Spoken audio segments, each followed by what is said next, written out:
ini kita akan membahas tentang riwayat hidup Nabi Muhammad SAW dalam dakwah dan perjuangan.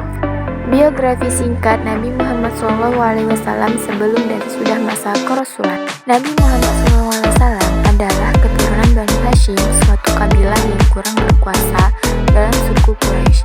Nabi Muhammad lahir dari keluarga terhormat yang relatif miskin.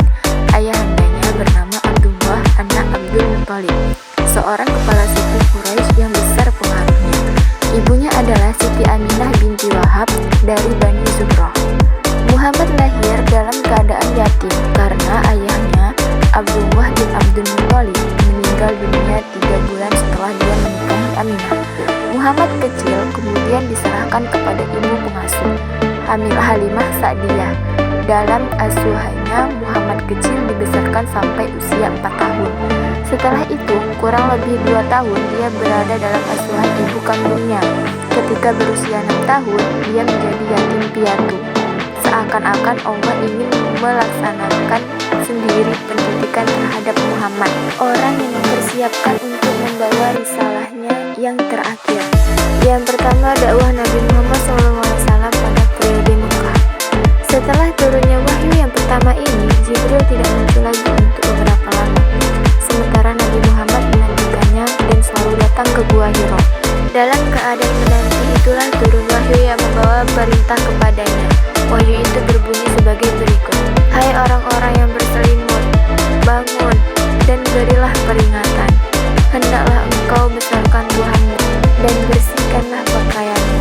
Tinggalkanlah perbuatan dosa, dan janganlah engkau memberi dengan maksud memperoleh balasan yang lebih banyak dan untuk memenuhi perintah Tuhanmu. Bersabarlah. Dengan turunnya perintah itu, mulailah Rasulullah SAW melakukan dakwah Islam.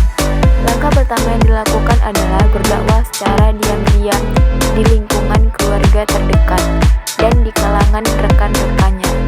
Hal ini dapat dilihat dari firman Allah Subhanahu wa Ta'ala dalam surah Asy-Syura ayat 214 yang artinya, dan berilah peringatan kepada kerabatmu Muhammad yang terdekat, karena itulah orang yang pertama kali menerima dakwahnya adalah keluarga dan sahabat terdekatnya.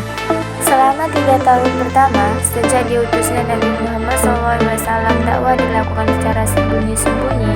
Selanjutnya dakwah dilakukan dengan terang-terangan secara lisan, misalnya memberi nasihat, memberi peringatan, dan sebagainya.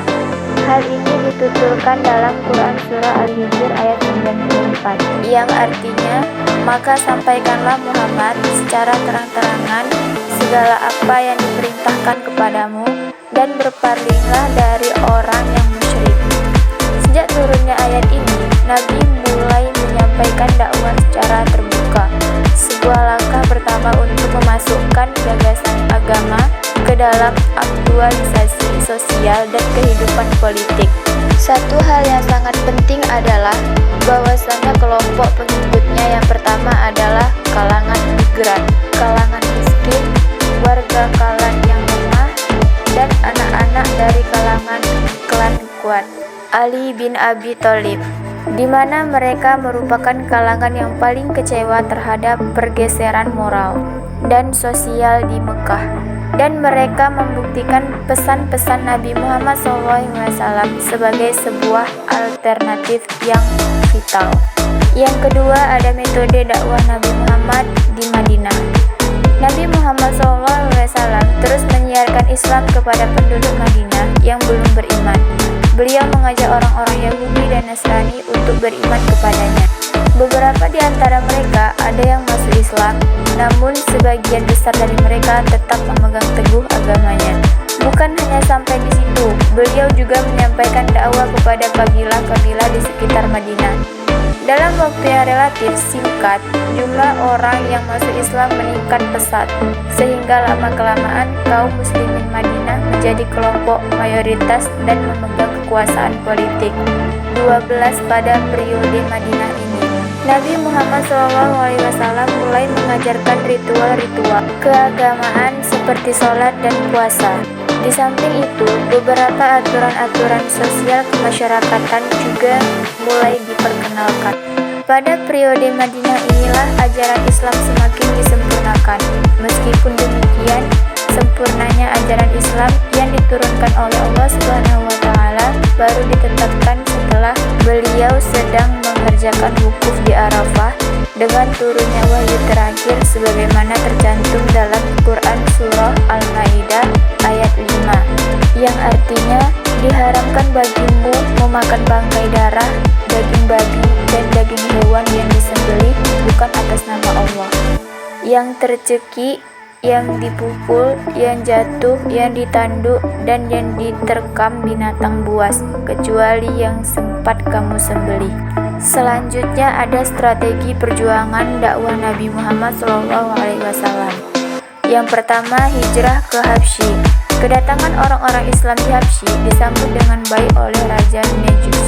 Bahkan ia memberikan perlindungan dan diizinkan untuk melaksanakan ibadah Islam. Dia juga menolak permintaan suku Quraisy supaya mengembalikan orang-orang mukmin ke Mekah. Di saat pengikut Nabi hijrah ke Habsyi, dia tetap berada di Mekah untuk berdakwah. Dia mendapat perlindungan dari Bani Hashim.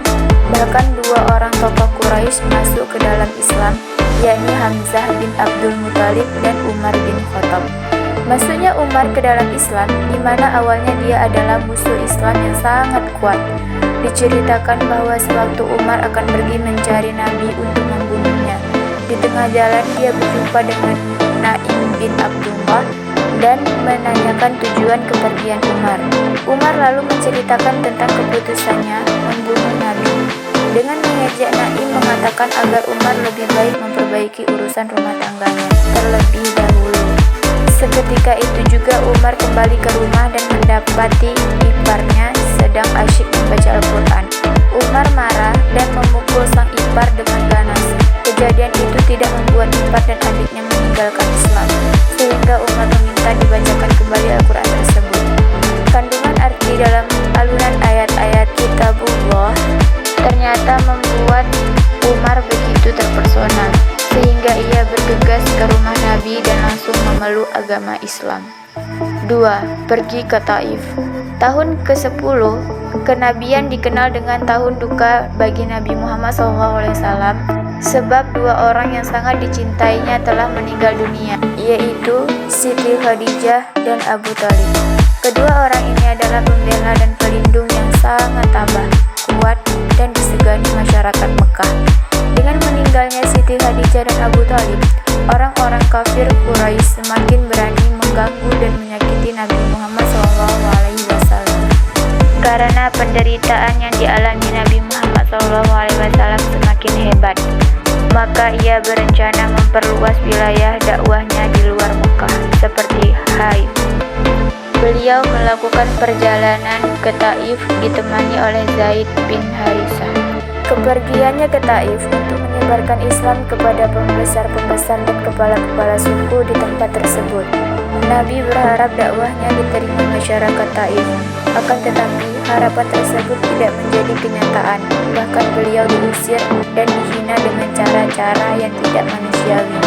Beliau diusir dan dilempari batu oleh para pemuda kota Taif. Mereka tidak mau mengambil risiko karena mereka pasti akan mendapatkan perlakuan yang tidak baik dari masyarakat Mekah bila menerima Islam sebagai agama baru mereka.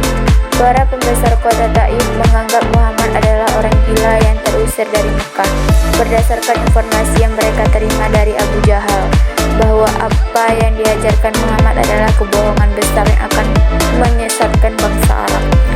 Dan yang terakhir ada perjanjian Aqabah. Perjanjian Aqabah diawali dengan dakwah yang dilakukan Nabi terhadap orang-orang Yathrib yang datang ke Mekah pada musim haji. Sebagian mereka menerima seruan Nabi dan masuk ke dalam Islam. Peristiwa ini merupakan titik terang dalam perjalanan dakwah Nabi. Karena penerimaan masyarakat Yathrib terhadap misi yang disampaikan membuka lembaran baru dalam usaha beliau menyampaikan ajaran Islam. Akhirnya terjadilah perjanjian Aqabah 1 pada tahun 621 dan setahun kemudian diadakan perjanjian Aqabah 2. Isi perjanjian tersebut, mereka mengundang Nabi dan para pengikutnya datang dan tinggal di kota mereka, dan bahkan menjadikan Nabi sebagai tengah dan juru damai dalam pertikalan yang terjadi di antara mereka. Mereka juga menyatakan kesanggupan membela Nabi dan para pengikutnya dan menyertai beliau pindah dari Mekah ke kota mereka, sebagaimana halnya mereka membela warga mereka sendiri. Dari perjanjian ini, Nabi mengirimkan kira-kira 60 keluarga ke Yasrib terlebih dahulu, kemudian Nabi menyusul mereka ke Yasrib. Perpindahan Nabi dan para pengikutnya dari kota Mekah ke Yasrib dalam bahasa Arab dikenal hijrah, yang secara harfiah berarti migrasi atau berpindah. Peristiwa ini sangat menentukan sejarah kerasulan Muhammad. Bahkan penanggalan hijrah diambil dari peristiwa ini. Kota Yasrib menjadi pusat keagamaan dan komunitas Muslim. Nama Yasrib berubah menjadi Al-Madinah yang berarti kota. Komunitas Muslim disebut